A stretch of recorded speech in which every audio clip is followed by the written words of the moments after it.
The Apple Watch Series 11 is shaping up to be one of the biggest upgrades in years, and we now have a very good idea of its release window and a welcome detail about its price.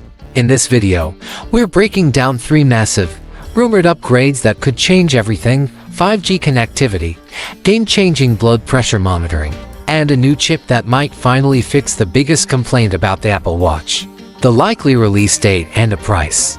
You'll caso, the question on everyone's mind: when can you get a Series 11 on your wrist? While nothing's official until Apple says so, the company runs like clockwork.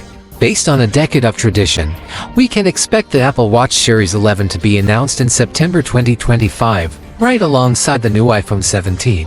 Trusted sources are pointing to an announcement during the week of September 8th. Pre-orders would likely kick off that Friday, September 12th, with watches arriving on doorsteps about a week later, around September 19th. So, if you're planning ahead, that's the window to watch. Now, for the price. And here's some good news. In a world where tech prices seem to only go up, Apple is expected to hold the line on the Apple Watch. The surprise is, no surprise. The base 42mm GPS model is widely expected to start at that familiar $399 price point. The larger 46mm GPS model should land around $429. Want to add cellular? You're likely looking at $499 for the smaller watch and $529 for the larger one. This pricing has been super consistent for a while now, and analysts believe Apple will stick with it to keep the watch competitive.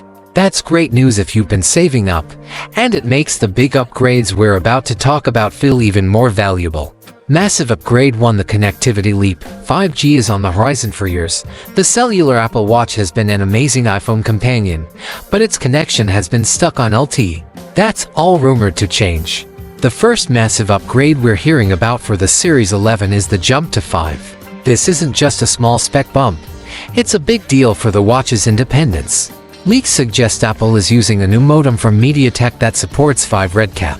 RedCap stands for Reduced Capability, which is just a fancy way of saying it's a version of 5G built specifically for wearables. It doesn't need the crazy fast speeds your phone does, but it delivers a huge boost in speed, reliability, and power efficiency over the old LTE modems. What does that actually mean for you? Imagine streaming music or downloading a podcast on your watch away from your phone, but everything feels faster and smoother. Apps would be more responsive, data syncs would be quicker, and you'd get a more stable connection, even in a crowded stadium. This move finally makes the cellular Apple Watch feel like a truly modern, standalone device. It's a quality-of-life upgrade people have been asking for, and it seems to be on its way. Massive upgrade to a health feature that could save lives. The Apple Watch has slowly but surely become a serious health device, and the Series 11 is rumored to take its biggest step yet with blood pressure monitoring. This is arguably the headline feature everyone is watching for this year. Now, it's important to understand how this would work. It's not meant to replace a doctor's blood pressure cuff that gives you exact systolic and diastolic numbers. Instead, the rumor is that Apple's system will monitor for hypertension or high blood pressure over time. If your watch detects a consistent trend of elevated readings, it would alert you to the risk of hypertension, which is a major factor in heart disease and stroke. Think of it like the atrial fibrillation detection that already exists. It's an early warning system on your wrist that can empower you to talk to your doctor sooner. While there have been reports of challenges with getting this feature right, the latest rumors suggest Apple may have cracked it in time for the 2025 launch. If this feature does arrive, it will be a huge deal, cementing the Apple Watch as an essential tool for your long-term health. This blood pressure feature feels like a massive step forward. What do you think? Is this the health upgrade you've been waiting for? Let me know in the comments which of these upgrades you're most excited about. And if you're getting some value out of this breakdown, do me a favor and hit that subscribe button, so you don't miss what's next. Massive upgrade 3. The brains of the operation. This 11 chip. Every new Apple Watch gets a new processor, and this year we're expecting the S11 chip. But this isn't just about being a little faster. The third huge upgrade is how this new chip could finally tackle the #1 complaint about the Apple Watch: battery life. The S11 chip is rumored to be smaller and more power efficient. While that will definitely make WatchOS 26 and its new AI features feel snappier, The real win here is efficiency.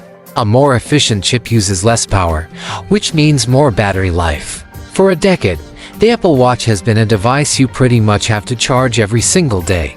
That's been a real pain point, especially if you want to track your sleep. This 11 chip, maybe combined with a more efficient display, could finally be what pushes the Series 11 into true multi-day territory. We're not talking a week-long battery here, but getting a solid 36 to 48 hours would be a game changer. It would mean you could wear it all day, track your sleep, and not have to worry about it dying the next morning. Plus, a smaller chip frees up internal space, which could be used for an even bigger battery. This is the kind of practical improvement that makes a real difference in how you use the device every day. What else to expect and not expect? So what else is on the table? The overall design is expected to look a lot like the Series 10, so don't hold your breath for a round screen or a radical new shape. The watch will run the new watchOS 26, which brings a cool liquid glass design, a smarter smart stack, and new AI features like the workout buddy. It's also important to know what's not expected. Anyone hoping for non-invasive blood glucose monitoring will have to keep waiting. That tech still seems to be several years away.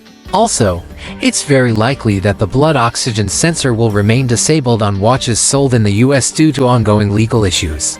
Finally, while the watch gets new AI features, some of them, like Workout Buddy, will rely on your paired iPhone for the heavy lifting. Alright, let's put it all together. The Apple Watch Series 11 is looking like a September launch with that familiar $399 starting price. It's bringing 3 powerful rumored upgrades, faster and more reliable 5G connectivity, a potentially life-saving system for monitoring blood pressure trends, and a new S11 chip that's focused on delivering a real boost to battery life. While the outside may look the same, the changes under the hood are significant. This isn't just a small step up, it's a meaningful leap forward that tackles core user complaints about connectivity, health, and battery. If you've been holding onto an older model, the Series 11 is making a very strong case for an upgrade. So what's the verdict? Are you planning to upgrade to the Apple Watch Series 11? Let's talk about it in the comments. If this video was helpful, a thumbs up is always appreciated. And don't forget to subscribe and hit the bell so you're the first to know when our full hands-on review drops. Thanks for watching, and I'll see you in the next one.